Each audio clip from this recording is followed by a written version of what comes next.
For my 13th birthday, my dad thought it would be a great idea if I went to my first concert, so he took me to see Gary Newman on September the 18th, 1980 at Hammersmith Odeon in London. It was otherworldly to me, the futuristic sounds of the synthesizers. It's burned in my brain because it was a life-changing experience. And incredible to believe that 12 years later, I was on the very same stage supporting Gary Newman with my band Bon Bouche.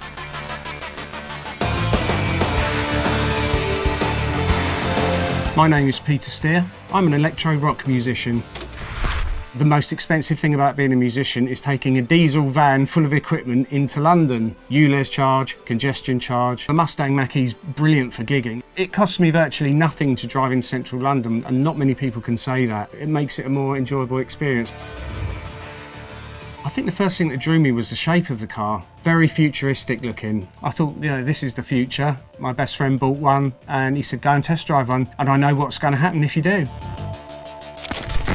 We always had Fords in the family from very early on in the early 1970s. I've owned 8 Ford cars now, 3 Escorts, 1 Fiesta, 1 Orion, 1 Focus ST, 1 Ford Cougar, and now the Mustang Mach-E.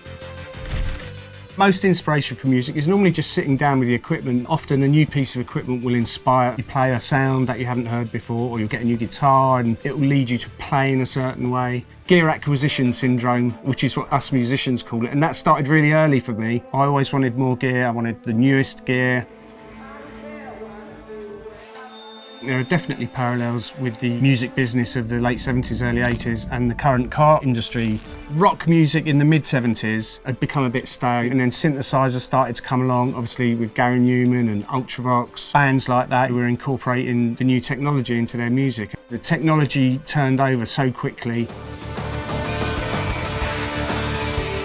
You've got to evolve personally as a musician, but I also think music has to evolve. You never stop driving forward and you always think you can do better. And that's why musicians are never really satisfied with what they've done. They want to write more, they want to write better.